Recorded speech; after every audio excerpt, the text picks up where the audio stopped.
ఆంధ్రప్రదేశ్లో పెండింగ్లో ఉన్న సుమారు 2.61 లక్షల టిడ్కో ఇళ్లను జూన్ 2026 నాటికి పూర్తి చేసి లబ్దిదారులకు అందజేస్తామని ప్రభుత్వం ప్రకటించింది. 300, 365 మరియు 430 చదరపు అడుగుల వైశాల్యంలో నిర్మిస్తున్న ఈ ఇళ్లకు మౌలిక వసతులు కల్పించి అర్హులైన వారికి పంపిణీ చేసేందుకు చర్యలు వేగవంతం చేశారు. గత 5 ఏళ్లుగా వైసీపీ ప్రభుత్వం ఆ టిడ్కో ఇళ్లను పట్టించుకోకుండా పేదలకు అన్యాయం చేసింది. ఇప్పుడు గృహప్రవేశాలకు టిడ్కో ఇళ్లను సిద్ధం చేసిన చంద్రబాబుకు లబ్దిదారులు కృతజ్ఞతలు చెబుతున్నారు. అసలు టిడ్కో నిర్మాణం, తదనంతర పరిణామాలపై ఏబిఎన్ గ్రౌండ్ రిపోర్ట్.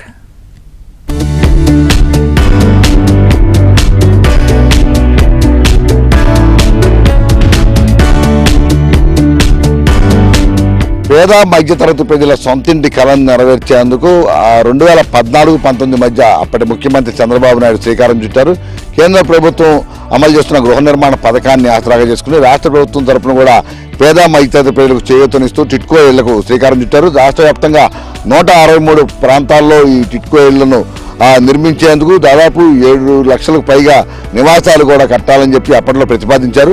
అందులో తొలి విడతలోనే 5 లక్షలకు పైగా ఇళ్లను నిర్మించేందుకు అప్పటి కేబినెట్ ఆమోదం తెలపడంతో పాటు మొత్తం ఎక్కడెక్కడ ఏ విధంగా నిర్మించాలనే అంశాలపై కూడా పలు దేశాల్లో ఉన్న టెక్నాలజీని కూడా పరిశీలించి మరి ఈ టిడ్కో ఇళ్ల నిర్మాణానికి శ్రీకారం చుట్టారు. ఇదే నేపథ్యంలో 2019 వరకు కూడా యుద్ధ ప్రాతిపదికన ఈ టిడ్కో ఇళ్ల నిర్మాణం శ్రీకారం చుట్టింది. దాదాపు మొత్తం నా వెనకున్న మొత్తం స్ట్రక్చర్ అంతా కూడా పూర్తిగా అపార్ట్మెంట్ల తరహాలో ఆ G+4 వరకు మొత్తం బిల్డింగ్ భవంతులు కూడా అలిసాయి. ఇక ఆ లోపల అధునాతన టైల్స్, అదేవిధంగా అధునాతన ఆ టాయిలెట్స్తో పాటు మొత్తం అన్ని రకాల సౌకర్యాలు కూడా కల్పించే విధంగా ఇంటీరియర్ కూడా పనులు చాలా చోట్ల కూడా పూర్తి చేశారు. ఇక కేవలం ఆయా ప్రాంతాల్లో మౌలిక వస్తువులు అంటే డ్రైనేజీ, మంచినీరు, ఆ రోడ్లు, రహదారులు వంటి ఆ నిర్మాణం చేపడితే గృహప్రవేశాలకు సిద్ధంగా ఉండాలి. అంటే దాదాపు 80 నుంచి 90% పనులు అప్పట్లోనే 2019 ముందే పూర్తయి, అయితే ఆ సమయంలో ఎన్నికలు రావడంతో అప్పుడు ప్రతిపక్ష నేతగా ఉన్న జగన్మోహన్ రెడ్డి తాము అధికారంలోకి వస్తే మొత్తం ఉచితంగా ఇస్తాము, ప్రజలు డబ్బులు చెల్లించక్కర్లేదంటూ కూడా ఎన్నికల్లో పదే ప్రచారం చేసుకున్నారు. తాను వచ్చాక మొత్తం ఎన్ని లక్షలైతే నిర్మాణంలో ఉన్నాయో వాటితో పాటు ఎన్ని అప్లికేషన్లు పెండింగ్లో ఉన్నాయో వాటిని కూడా మళ్ళీ నిర్మాణం చేసి సకాలంలో అందజేస్తామని ఆయన కూడా పెద్ద ఎత్తున ప్రచారం చేశారు. ఈ మాటలు నమ్మిన ప్రజలు ఆ రోజు వైసీపీకి పట్టం కట్టారు. చాలామంది ఇక్కడ లబ్ధిదారులు కూడా వైసీపీకి ఓట్లు వేయడంతో జగన్మోహన్ రెడ్డి అధికారంలోకి వచ్చారు. తనను నమ్మి ఓట్లు వేసిన ప్రజలను నిట్ట నిలువునా ముంచిన వ్యక్తి జగన్మోహన్ రెడ్డి. ఆ తర్వాత ఈ టిడ్కో ఇళ్లను ఎటువంటి పనులు చేపట్టకుండా పూర్తిగా ఎక్కడెక్కడ పూర్తిగా నిలిపివేశారు. అప్పటి వరకు పనులు చేసిన కాంట్రాక్టర్ను కూడా బెదిరించి భయపెట్టి బయటికి పంపేసిన పరిస్థితి. దీంతో అప్పటి వరకు ఏదైతే పనులు పూర్తయ్యాయో ఆ పనులు అప్పటికి నుంచి మళ్ళీ కూటమి ప్రభుత్వం వచ్చే వరకు ఒక్క అడుగు కూడా ముందుకు పడలేదు. కొన్ని చోట్ల మాత్రం ఎన్నికలకు ముందు, అది కూడా ఎన్నికల్లో లబ్ధి పొందేందుకు హడావుడిగా గుడివాడ మరికొన్ని ప్రాంతాల్లో చివరి 10% పనులు కొన్ని ఫ్లాట్ల వరకు పూర్తి చేసి కొంతమంది ప్రజలకు ఇచ్చి మొత్తం టిడ్కో ఇళ్ళు మొత్తం తామే ఇచ్చామంటూ బ్లూ రంగులు వేసుకుని మొత్తం తమ అనుకూల మీడియాలో పెద్ద ఎత్తున ప్రచారం అయితే చేసుకున్న పరిస్థితి అందరూ చూశారు. అయితే మళ్ళీ ఇప్పుడు ఈ 5 ఏళ్లలో ఎటువంటి పనులు పురోగతి లేకపోవడంతో చాలా టిడ్కో ఇళ్ళు పూర్తిగా నిరుపయోగంగా ఉన్నాయి. లోపల టైల్స్ అన్ని దొంగల పాలయ్యాయి. కొన్ని అయితే దాదాపుగా 90% పనులు పూర్తయినా ఇప్పుడు మళ్ళీ ఆ మొత్తం లోపల ఇంటీరియర్ అంతా కూడా పాడైపోవడంతో పగలగొట్టి మళ్ళీ పూర్తిగా వేయాల్సిన పరిస్థితి. ఈ నేపథ్యంలో ఇప్పుడు కూటమి ప్రభుత్వం అధికారంలోకి వచ్చిన తర్వాత ఈ టిడ్కో ఇళ్లపై ప్రత్యేక దృష్టి పెట్టింది. హడ్కో నుంచి 4,400 కోట్ల రూపాయలు రుణం కూడా తీసుకువచ్చి ప్రత్యేకంగా ఈ నిర్మాణానికి శ్రీకారం చుట్టింది. రేపు ఉగాదికి తొలి విడతగా 1,00,000 మందికి పైగా ఈ గృహప్రవేశాలు చేయించేందుకు రాష్ట్ర వ్యాప్తంగా యుద్ధ ప్రాతిపదికన పనులు కూడా చేపడుతుంది. ఈ నేపథ్యంలో ఇప్పుడు రాష్ట్ర వ్యాప్తంగా ఎక్కడ చూసినా కూడా టిడ్కో ఇళ్ల దగ్గర సందడి నెలకొవడంతో పాటు పెద్ద ఎత్తున చర్చనీయాంశంగా మారింది. ఈ పరిణామాల నేపథ్యంలో అసలు టిడ్కో ఇళ్ళు ఏ విధంగా ప్రారంభమయ్యాయి, ఆనాడు చంద్రబాబు నాయుడు ఏ విధంగా సంకల్పించారు, గత 5 ఏళ్లలో వైసీపీ ప్రభుత్వం ఈ టిడ్కో ఇళ్లను ఏ విధంగా నాశనం చేసింది, ఇప్పుడు మళ్ళీ కూటమి ప్రభుత్వం వచ్చిన తర్వాత మళ్ళీ వాటికి పూర్వవైభవం ఏ విధంగా తీసుకువస్తున్నారు, ప్రజలను పెద్ద ఎత్తున ఏ విధంగా గృహప్రవేశాలు చేసేందుకు సంకల్పించారు అనే అంశాలపై మనం ఇప్పుడు పూర్తి సమాచారం మన ఏబిఎన్లో తెలుసుకుందాం.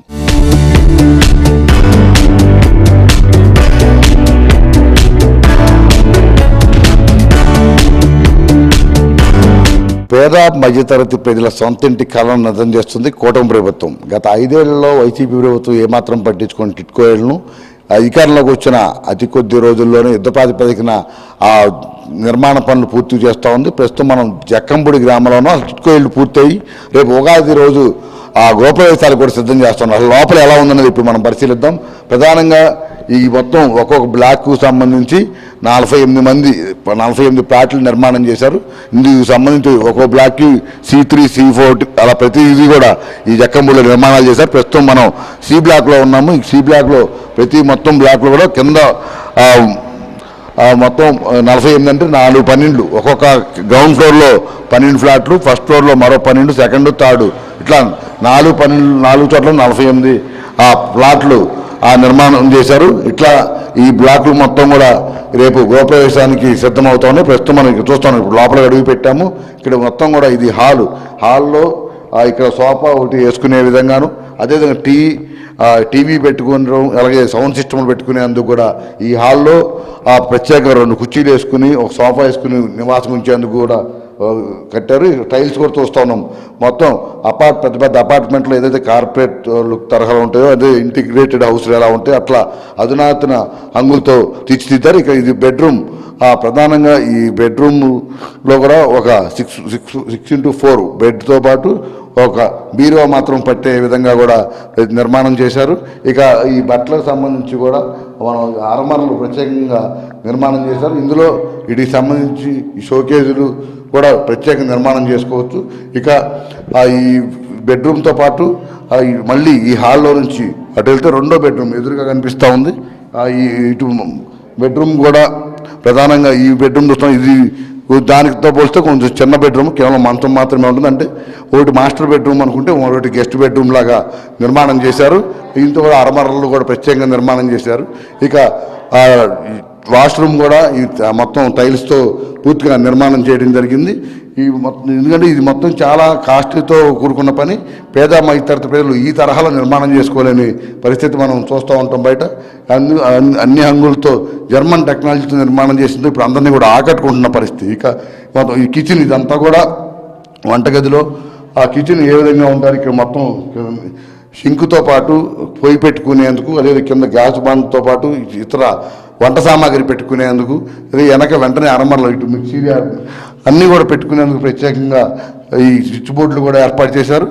దీంతో ఇటు ఫ్రిడ్జ్ కావచ్చు, ఎలక్ట్రానిక్స్ ఇతర వస్తువులు కూడా అన్నీ నిర్మాణం చేసుకునే విధంగా వీటి అన్ని హంగులతో కూడా చూస్తున్నాం. మొత్తం ఇది డబల్ బెడ్రూమ్ ఫ్లాటు 430 చదరపు అడుగుల్లో ఈ నిర్మాణం జరిగింది. ఇప్పుడు ఇటువంటి మధ్యతరగతి ప్రజలకు తక్కువ ధరకే అందిస్తున్నారు. వీటితో పాటు ఉగాది నాటికి 1,60,000 గృహాలు పేదలకు అందజేస్తూ ఉన్నారు. ఆ తర్వాత మళ్ళీ విడతలో మరికొన్ని అందజేసేందుకు కూడా యుద్ధ ప్రాతిపదికన పనులు కూడా పూర్తి చేస్తున్న పరిస్థితి అయితే కనిపిస్తోంది. ఏదైనా కూడా గత 5 ఏళ్లలో పేద ప్రజల సొంతింటి కలను, మధ్య ప్రజల సొంతిల్లు లేకుండా ఇప్పటికీ గత 5-6 ఏళ్ళుగా అద్దెళ్ళు కట్టే విధంగా ఓ పక్కన బ్యాంకులో రుణాలు కూడా అలాగే ఉండిపోయే విధంగా జగన్ ప్రభుత్వం ప్రజలను మోసం చేసింది. మళ్ళీ కూటమి ప్రభుత్వం వచ్చిన తర్వాత 2019లో ఏదైతే ఈ టిట్కో ఇళ్ళ దగ్గర సందడి నెలకొందో మరి ఆ తరహా సందడి పండగ వాతావరణం నెలకొంటుంది. తెలుగువారి తెలుగు సంవత్సరాది అతిపెద్ద పండుగ ఉగాది పర్వదినాన అందరూ కూడా సుఖ సంతోషాలతో గృహప్రవేశాలు చేసేందుకు, సంబరాలు చేసుకునేందుకు రాష్ట్ర వ్యాప్తంగా అనే ప్రాంతాల్లో ప్రజలందరూ సన్నద్ధమవుతున్న పరిస్థితి. మొత్తం మీద ఈ విధంగా ఫ్లాట్లు అన్ని చోట్ల నిర్మాణం కూడా దాదాపుగా పూర్తయినట్టు చెప్తాను. తొలి ఫేజ్లో వీరందరూ కూడా రేపు ఉగాది రోజు అధికారికంగా తాళాలు కూడా అప్పగించే విధంగా కూటమి ప్రభుత్వం చర్యలు తీసుకుంటుంది. ఇది ఇక చూద్దాం. మొత్తం మీద ఇక బయట చూస్తే ఇంకా పనులు చాలా వేగవంతంగా జరుగుతూ ఉన్నాయి. వాటిని కూడా మొత్తం ఏ విధంగా జరుగుతున్నాయి, యుద్ధ ప్రాతిపదికన మౌలిక వసతులు ఎలా కల్పిస్తున్నారు అనేది కూడా ఇప్పుడు తెలుసుకుందాం.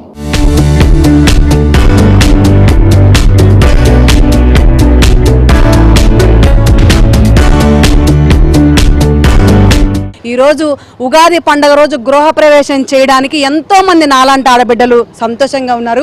మాది సెంట్రల్ నియోజకవర్గం అండి, బోండా ఉమా గారి నియోజకవర్గం. మా ఎమ్మెల్యే బోండా ఉమామహేశ్వరరావు గారు, ఆయన ఆధ్వర్యంలో నాలాంటి పేద ప్రజలకి, నాలాంటి గృహిణులకి, మాకు సొంతిళ్ళు లేదండి, బోండా ఉమా గారి దగ్గరికి వచ్చి మొరబెట్టుకోవడం జరిగింది. ఉగాది పండుగ రోజు నాలాంటి ఆడబిడ్డలు కొన్ని వందల మంది ఉగాది పండుగ రోజు బోండా ఉమా గారి ఆధ్వర్యంలో సెంట్రల్ నియోజకవర్గంలో ఇదే టిట్కో ఇల్లులు అండి, సింగనగర్లో టిట్కో ఇల్లులు పూర్తయిన సందర్భంలో ఈ ఉగాది పండుగ రోజు మేమందరం కూడా గృహప్రవేశం చేయడానికి సిద్ధంగా ఉన్నాం. బోండా ఉమామహేశ్వరరావు గారి చేతుల మీదుగా గృహప్రవేశం చేయించుకొని పట్టుబట్టలు పెట్టించుకోవడానికి మేమందరం సిద్ధంగా ఉన్నాం.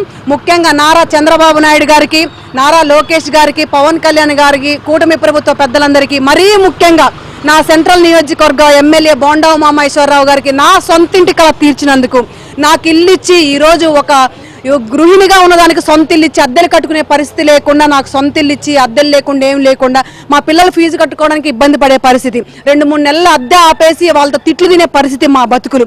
అలాంటి బతుకుల్లో నిండు జీవితాన్ని నింపి, మా కళ్ళల్లో ఆనందాన్ని నింపి, గుండెలు కద్దుకొని ధైర్యాన్ని ఇచ్చి సొంతింటికి నెరవేర్చిన బోండా ఉమామహేశ్వరరావు గారికి హృదయపూర్వక పాదాభివందనం తెలియజేస్తా ఉన్నానండి. ఈ సందర్భంగా చాలా సంతోషంగా ఉంది, హ్యాపీగా ఉంది. కూటమి ప్రభుత్వం చాలా చక్కగా చేస్తుంది, ఎటువంటి ఇది లేదు.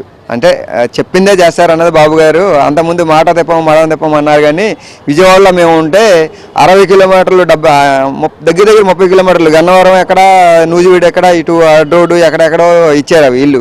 అది వాళ్ళకి తెలుసు. ఇక్కడ పిల్లల చదువులని, లేకపోతే పని అని లేకపోతే అక్కడ అడవుల్లోని ఇచ్చిన ఇల్లులకి మేము 100 రూపాయలు 200 రూపాయలు ఛార్జ్ అయ్యేది ఊర్లోకి వెళ్ళి రావాలంటే. మినిమం మళ్ళీ 9 గంటల డ్యూటీ ఎక్కాలంటే పొద్దున్న ఎప్పుడు 6 గంటలకు స్టార్ట్ అవ్వాలేమో ఇక్కడ పని రావాలంటే. ఆ విధంగా అంటే ఏంటంటే ఇచ్చాము అనే పేరు చెప్పుకోవడం కోసం ఇచ్చారో తప్ప అవి ఉపయోగపడమని వాళ్ళకి తెలుసు, ప్రజలకి తెలుసు. అందరికీ తెలిసి కనుకే 11 సీట్లు ఇచ్చి బయటకు పంపించేశారు.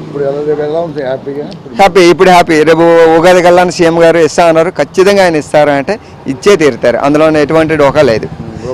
కానీ ప్రభుత్వం ఎంతో నష్టంలో ఉన్న ప్రజలకు న్యాయం చేయాలని కూటమి ప్రభుత్వం, చంద్రబాబు నాయుడు గారు, లోకేష్, పవన్ కళ్యాణ్, మోడీ గారు అందరూ కలిస్తేనే ఇది అవుతుంది. చాలా రాష్ట్రం అంతా అప్పులు పాలయ్యింది. ఎలా ప్రజలకు న్యాయం చేయాలి, ప్రజలు అంతా అన్యాయం అయిపోతున్నారని చాలా బాధపడుతున్నారు. ఈ పూట టిక్కో ఇళ్ళు ఉగాదికి ఇస్తానని చెప్పి చేస్తున్నారు. కానీ బడ్జెట్ లేకపోయినా అన్నీ బాగు చేస్తున్నారు. కానీ నువ్వు కట్టిన ఇళ్ళు ఒక్కటి బాగోలేదుగా. చంద్రబాబు నాయుడు గారు కట్టిన ఇళ్ళు 10 సంవత్సరాలు అయినా కానీ ఒక గోడ నెర్రివ్వలేదు, ఒక గోడ ఏం అవ్వలేదు. ఎంత బాగా కట్టారు. అది కదా ప్రజలకి న్యాయం చేయాల్సింది. నువ్వు కట్టావు ఇల్లు అన్ని గోడ వెళ్ళిపోతుంది, కావాలంటే వెళ్ళి చూడు నువ్వు. అప్పుడు చంద్రబాబు నాయుడు గారు ప్రజలు అందరూ ఎంత ఆనందపడుతున్నారో, నాయన నువ్వు వచ్చి చేస్తున్నావు మాకని చాలా ఆనందపడుతున్నారు. ఇదండి సంగతి. చూశారుగా, టిట్కో ఇళ్ల దగ్గర సందడి వాతావరణం నెలకొంది. రేపు ఉగాదికి భారీగా ప్రజలతో గృహప్రవేశాలు చేసే విధంగా కూటమి ప్రభుత్వం అన్ని రకాల ఏర్పాట్లు చేస్తుంది. ముఖ్యంగా మౌలిక సదుపాయాల కల్పనపై యుద్ధ ప్రాతిపదికన అన్ని ప్రాంతాల్లో కూడా చర్యలు తీసుకుంటా ఉంది. 2014-19 ముందు ఏదైతే ఒక సందడి వాతావరణం నెలకొందో, మళ్ళీ గత 5 ఏళ్లలో పూర్తిగా పురాతన భవనాలుగా మార్చేసిన ఈ టిట్కో ఇళ్లను కూటమి ప్రభుత్వం వచ్చిన తర్వాత యుద్ధ ప్రాతిపదికన మళ్ళీ ఏదైతే ఎక్కడైతే పనులు గతంలో ఆగిపోయిందో చంద్రబాబు హయాంలో, మళ్ళీ అదే చంద్రబాబు హయాంలో పనులు పునరుద్ధరించి యుద్ధ ప్రాతిపదికన పూర్తి చేస్తామని పరిస్థితి. రేపు ఉగాదికి దాదాపు 160,000 ఇళ్లను అందరు ప్రజలకు అధికారికంగా అప్పగించనున్నారు. ఇక ఇతర ఇళ్లు కూడా త్వరితగతిన పూర్తి చేసి మరో విడతలో కూడా అప్పగించేందుకు సన్నద్ధమవుతా ఉన్నారు. ఈ నేపథ్యంలో ప్రభుత్వం మధ్య కూడా పెద్ద ఎత్తున చర్చ నడుస్తూ ఉంది. గతంలో జగన్మోహన్ రెడ్డి ఏదైతే హామీ ఇచ్చారో హామీని తొంగలో తొక్కి మొత్తం పాలనను కూడా గాడి తప్పించే విధంగా వ్యవహరిస్తుండటంతో పాటు గత 5-6 ఏళ్లుగా ప్రజలను అన్ని విధాలుగా టిట్కో ఇళ్లకు డబ్బులు కట్టి బ్యాంకులో రుణాలు తీసుకుని కూడా బ్యాంకుల చుట్టూ అధికారుల చుట్టూ తిరిగే విధంగా వ్యవహరించారు. ఇప్పుడు కూటమి ప్రభుత్వం వచ్చిన తర్వాత ఆ ఇబ్బందులు, ఆ తిప్పలు తొలగించి ఇటు ఎక్కడైతే బ్యాంకుల్లో లోన్లు ఆగిపోయినాయో ఆ లోన్లు వారితో కూడా ప్రత్యేకంగా ఒక కమిటీని ఏర్పాటు చేసి ఎక్కడైతే ఎవరికి ఇబ్బంది ఉందో ఆ ఇబ్బందిని కూడా తొలగించే విధంగా బ్యాంకులు కూడా నేరుగా మాట్లాడుతూ ఉన్నారు. ఇప్పుడు ఆ తొలి విడతగా 160,000 టిట్కో ఇళ్లను కూడా మొత్తం 3 విడతలుగా అంటే 3 విభాగాలుగా 300 గజాలు, 365 చదరపడుగులు, 365 చదరపడుగులు, అలాగే 430 చదరపడుగులు సింగిల్ బెడ్రూమ్, డబుల్ బెడ్రూమ్ ఇల్లు కూడా మనం ఇప్పుడు లోపల కూడా చూసాము. మొత్తం అన్ని హంగులతో పూర్తిగా టైల్స్తో ఒక పెద్ద పెద్ద అపార్ట్మెంట్లో ఏదైతే విధంగా ఉంటాయో అదే తరహాలో ఇంటీరియర్ కూడా మొత్తం పూర్తిగా డిజైన్ చేసి జర్మన్ టెక్నాలజీతో ఎక్కడ కూడా అన్ని రకాల ప్రకృతి విపత్తులను తట్టుకునే విధంగా నిర్మాణం చేశారు. ఈ నేపథ్యంలో ఇప్పుడు అందరూ కూడా ఈ టిట్కో ఇళ్లను చూసేందుకు పెద్ద ఎత్తున తరలి వస్తూ ఉన్నారు. త్వరలోనే తమకు కూడా ఇప్పుడు ఎవరైతే పెండింగ్లో ఉన్నారో తమకు కూడా త్వరగతిన ఈ ఇళ్లను అప్పగించాలంటూ ప్రజాప్రతినిధులు కూడా విజ్ఞప్తి చేస్తున్న పరిస్థితి కనిపిస్తూ ఉంది. మొత్తం 2029 నాటికి మొత్తం రాష్ట్ర వ్యాప్తంగా ఎంతమంది అయితే టిట్కోకి అర్హులు ఉన్నారో ఆ లబ్ధిదారులు అందరికీ కూడా ఇళ్లు కట్టించి గృహప్రవేశాలు చేసే విధంగా తప్పకుండా చేసి మాట నిలబెట్టుకుంటామని ముఖ్యమంత్రి చంద్రబాబు నాయుడు ప్రకటించిన నేపథ్యంలో ఆ దిశగానే అన్ని రకాల చర్యలు తీసుకోవడంపై కూడా ప్రజలు హర్షం వ్యక్తం చేస్తున్న పరిస్థితి అయితే కనిపిస్తుంది. వీడియో గణేష్తో వరప్రసాద్, ఎబిరాంధ్రజ్యోతి, జక్కంపూడి గ్రామం నుంచి. చేశారు.